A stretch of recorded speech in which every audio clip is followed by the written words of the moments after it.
خالد بن ولید رضی اللہ تعالیٰ جب آپ کے پاس منہ مبارک پہنچے تو آپ بڑے خوش تھے.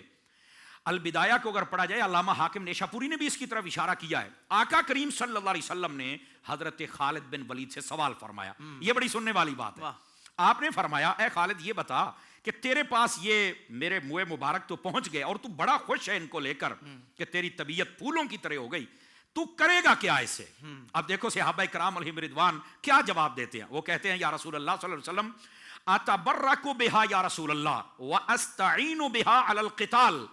فرمایا یا رسول اللہ صلی اللہ علیہ وسلم میں اس سے برکت حاصل کروں گا اور جب جنگ پہ جاؤں گا تو فرمایا اس کی برکت سے میں جنگ جیت کے آیا کروں گا. فرمایا وہاں پر میں برکت حاصل کروں گا. یہ حضرت خالد بن ولید نبی پاک علیہ السلام کو خود فرما رہے ہیں. نبی پاک نے نہیں فرمایا یہ شرک ہے یا شاید دائیں ہے بات, نہ کوئی بات نہیں. یہ شرک نظر آنے والوں کو نظر آتا ہے بھائی. حضرت خالد بن ولید نے جب کہا کہ میں اس سے برکت حاصل کروں گا اور جنگوں میں جب جاؤں گا تو اس کے ساتھ میں مدد حاصل کروں گا, جب آپ نے یہ فرمایا تو نبی پاک علیہ السلام نے جو آگے جواب دیا وہ بڑے کمال کا ہے. آقا کریم علیہ السلام فرماتے ہیں لا تزال منصورا ما دامت معک.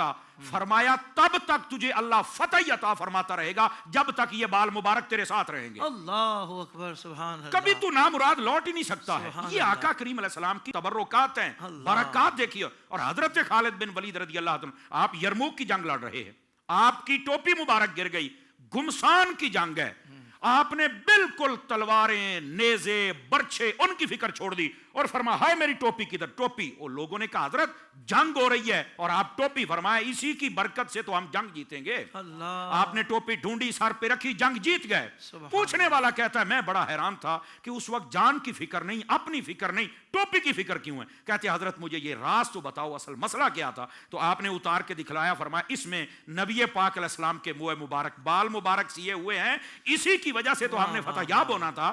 فرمایا اس وقت ہم اہم نہیں ہیں, مصطفیٰ کا تبرک ہمارے لیے. اللہ اکبر. آپ اندازہ کیجئے صحابہ کرام علیہم رضوان کس طرح برکات حاصل کرے. بلکہ اگر یہ ساری داستان پڑھی جائے نا حضرت حافظ صاحب صرف صحابہ کرام کا تعامل تبرکات کے حوالے سے جو آقا کریم علیہ السلام سے حاصل کیا ہے تو میں کہتا ہوں اس پر کئی نشستیں ہونی چاہیے.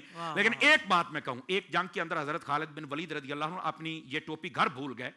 تو جب آپ کو پتا چلا آپ تو جنگ لڑ رہے ہیں لیکن آپ کی بیوی نے جب دیکھا تو وہاں پر تیز رفتار گھوڑا لیا, ٹوپی لی اور اپنی گود میں رکھی اور بھگایا گھوڑا. راستے میں دیکھنے والوں کو یہ عورت اتنی تیز کیوں جا رہی ہے.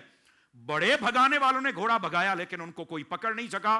جب وہ پہنچی ٹوپی دے دی ان کو کہ یہ حضور اکرم علیہ السلام کے تبرکات والی, یہ آپ کی خدمت میں پیش کر. انہوں نے لی, جنگ جیت گئے. کسی نے کہا بی بی اتنا گھوڑا دوڑایا ہے. فرمایا اسی کی وجہ سے گھوڑا دوڑ رہا تھا اور اسی کی وجہ سے جنگ جیتنی تھی, اسی کی وجہ سے گھوڑا دوڑ رہا تھا, اسی کی وجہ سے سب کچھ ہو رہا ہے. تو یہ ہے تبرکات سے برکات حاصل کرنا صحابہ کرام علیہم رضوان کا. زندگی کے تمام شعبوں میں دینی رہنمائی حاصل کرنے اور آخرت کو بہتر کرنے کے لیے ہمارے YouTube channel Islamic digital studio کو سبسکرائب کر لیں اور بیل آئیکن بھی پریس کر لیں. سے بھی ملاتا ہے ہمارا